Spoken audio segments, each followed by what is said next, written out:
अब मैं इन गुलामों के एहतराम बजा लाने से थक गया हूँ।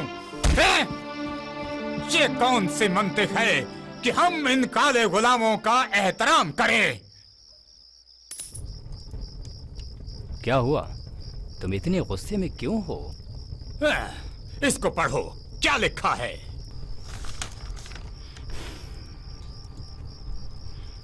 इस्लाम से वफादारी कबीले और खानदान से वफादारी पर तरजीह रखती है। लिखा है कि सारे इंसान एक दूसरे के बराबर हैं, काले, गोरे, अरब, गैर अरब, सब। ये बिल्कुल बर्दाश्त के काबिल नहीं है। इतनी जल्दी हिम्मत मत हारो, ये कोई अहम बात नहीं है। क्यों अहम नहीं है? इससे पहले कबाइल के मिजाज को बदलना होगा।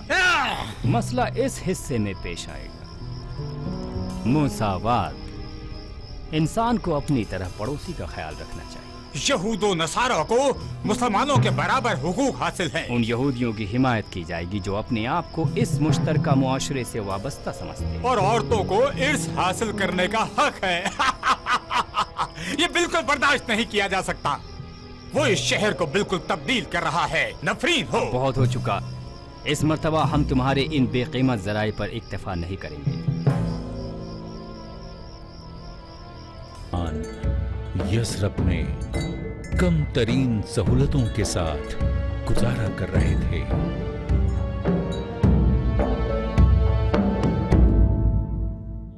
इस अम्र ने मदाइन के लिए बहुत बड़ी मुश्किल खड़ी कर दी है। बहुत जल्द कुछ करना होगा। शहर के मुजाफात और बाजार में खुफिया तरीके से अपने कारिंदों को मुकर्रर करते हैं। मुसाफिरों की और मुसाफिर खानों की तलाशी लें। हमें ये देखना होगा कि इस वाक़ये के पीछे किसका हाथ है और उनका मंसूबा क्या है। जरा ठहरो।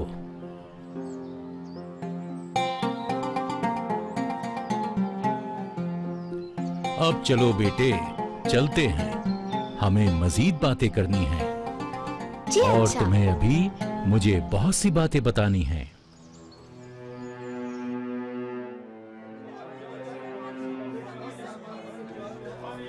ए लोगों, मेरी बात गौर से सुनो। मैं मक्के से तुम्हारे लिए एक खबर लाया हूँ। तुम्हारे सारे मालो असबाब लूट लिए गए हैं। तुम्हारी सारी चीजें कब्जे में ले ली गई हैं। तुम्हारे घर को और घर के सारे सामान को लूट लिया गया है और तुम्हारे सारे सामान को दमिश्क ले जाया जा रहा है। लोगों, तैयार हो जाओ, हमें मुकाबला करना होगा, हमला करना होगा, हमला करना होगा। की बातें कर रहा है। हाँ हमजा, तुम्हें मक्के के वाकयात के बारे में इल्म है? किस बारे?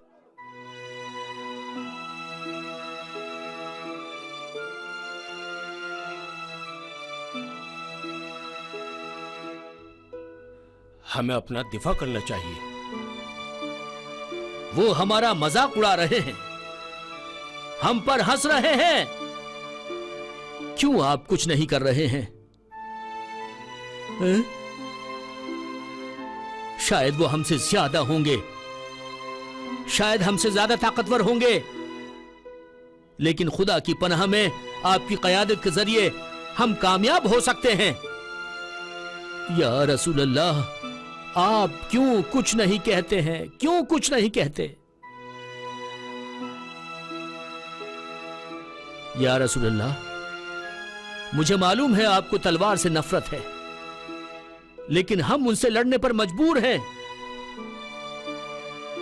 जो कुछ हमारे पास था वो सब गारत करके दमिश्क ले जाया गया है। आपको खुदा का वास्ता देते हैं, कुछ कीजिए, कुछ कीजिए, खुदा का वास्ता देते हैं।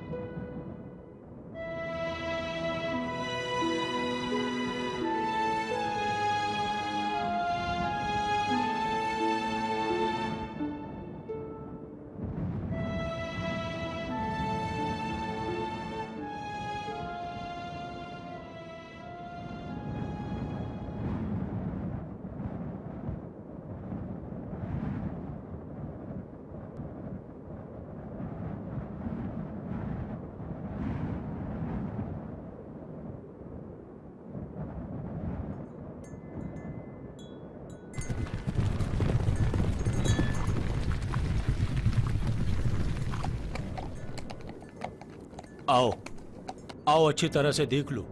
ये काफिला इमायदीन कुरैश का है। इनका काफिला सालार भी अबू सुफियान है। उनके तकरीबन 40 मुहाफिज हैं। देखो, 1000 ऊँटों पर सामान लदे हुए हैं और मुझे लगता है उनकी मालियत 50,000 दिनार होगी। हुजूर ने मक्के में मुसलमानों के घरों को लूट मार करने के बदले में उस काफिले के सामान को नीलाम करने की हमें इजाजत दे दी है।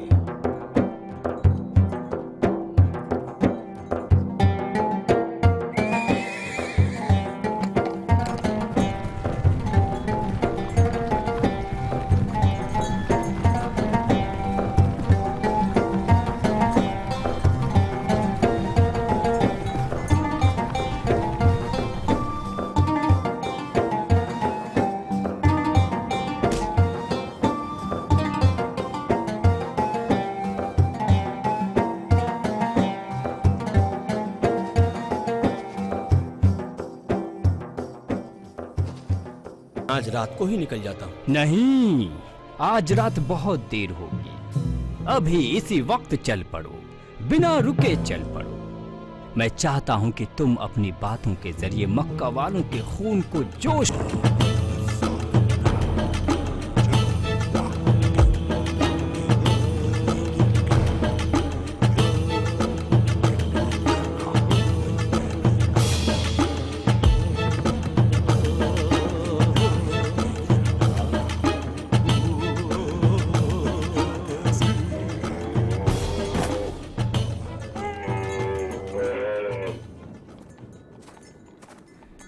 ए लोगों, वो काफिला जो शाम से मक्का तुम्हारे लिए सामान लेकर आ रहा है, वो खतरे से दो चार है। वो खतरे में है। मोहम्मद और उसके साथी उसको लूटना चाहते हैं। वो उनको लूटना चाहते हैं। अगर अगर अगर तुम्हारे दरमियान ऐसे जाबाज मौजूद हैं जो हथियार उठा सकते हो, तो वो आगे बढ़े और कुरैश के काफिले की मदद करें, वरना तुम्हारे सामान तुम्हारे हाथ नहीं आएंगे और तुम भूखे तड़प तड़प कर मर जाओगे। भूखे मर जाओगे। भूखे मर जाओगे।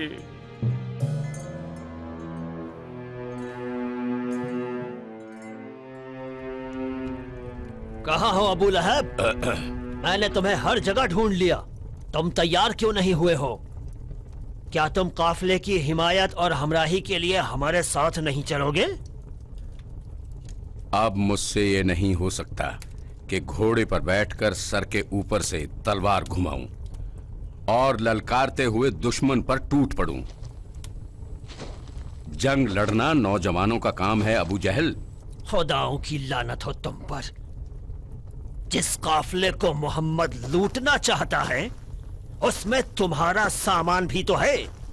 तो क्या मक्के के लोग तुम्हारे गुलाम हैं जो तुम्हारे माल की हिफाजत की खातिर अपनी जानों को खतरे में डाल दें? हम तुम्हारे बगैर नहीं जाएंगे, बुज़दिल चूहे। मुसलमान मेरे खून के प्यासे हैं। क्या मैं पागल हूं कि उनके सामने अपने आप को जाहिर करूं? जैसे ही मुसलमान मुझे देखेंगे, वो काफिले को भूलकर मुझे कत्ल करने पर तुल जाएंगे। ये अक्लमंदी नहीं है। क्या तुम भूल गए हो कि मक्के में तुमसे ज्यादा मैंने मोहम्मद को अजियत पहुंचाई है? नहीं नहीं, मैं जंग में हिस्सा नहीं लूंगा। तुम जैसे आराम तलब अशराफ को देखकर मेरी तबीयत खराब हो जाती है। उमैया भी तुम्हारी तरह डर गया था। मालूम है क्यों? इसलिए कि मोहम्मद ने पेशगोई की है कि वो मुसलमानों के हाथों मारा जाएगा। मैंने भी उसको एक सुरमा दान देते हुए कहा, मर्दनुमा औरतों की जगह घर के कोने में है। उसके बाद उमैया का खून जोश मारने लगा और फिर वो जंग के लिए तैयार हो गया। शायद तुम चाहते हो कि तुम्हारे लिए भी सुरमा दान लाऊं अबू लहब? नहीं अबू जहल, जरूरत नहीं है। ये सुरमादान अपने लिए रखो। मैंने आसिम इब्ने हुशाम को 4000 दिरहम दे दिया है कि वो मेरी जगह जंग में हिस्सा ले। मैं मक्के में ही रहूंगा और जब तक तुम लोग फतेह पाकर लौट आओगे तो मैं लोगों को तुम्हारे इस्तकबाल के लिए तैयार करा लूंगा। तुम सिपाहियों से कह दो वो मुसलमानों के दांत तोड़ दें और मैं हर दांत के बदले उन्हें 1 दिनार दूंगा।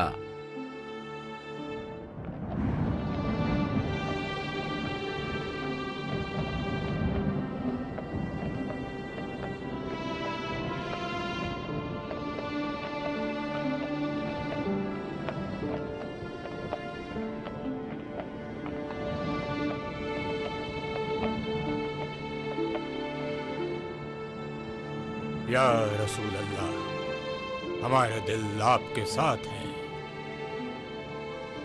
खुदा की कसम, हम मूसा की कौम की तरह नहीं हैं कि जिन्होंने कहा कि तुम और तुम्हारा खुदा जिहाद करने जाओ। हम यहाँ पर इंतजार करते रहेंगे। आप अगर हुक्म करें तो हम आगे पीछे से और दोनों तरफ से, हत्ता कि आपकी उंगलियों के दरमियान से, खुदा और उसके रसूल के दुश्मनों से लड़ते रहेंगे। ये हमारे सर और हमारी जानें हैं और ये खुदा और उसके रसूल का हुक्म है। या रसूल अल्लाह, हम खुदा और उसके रसूल पर ईमान रखते हैं। हमने आपके साथ अहद किया है कि आपका फैसला हमारा फैसला है। उसी खुदा की कसम जिसने आपको नबूवत अता की है, हत्ता कि अगर आप तूफानी समुंदर में कदम रखेंगे तो भी हम आपके साथ आएंगे। हम दुश्मन का आमना सामना करने से नहीं डरते हैं।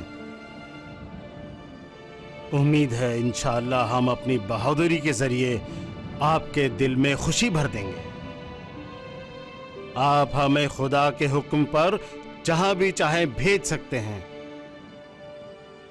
मैं साद इब्ने माद अंसारे मदीना की जानिब से अपनी राय अर्ज कर रहा हूं। ए लोगो, क्या तुम्हारी राय इसका सिवा कुछ और है? नहीं नहीं नहीं, सच कह रहे हो, सच कह रहे हो, सच कह रहे हो। बिल्कुल।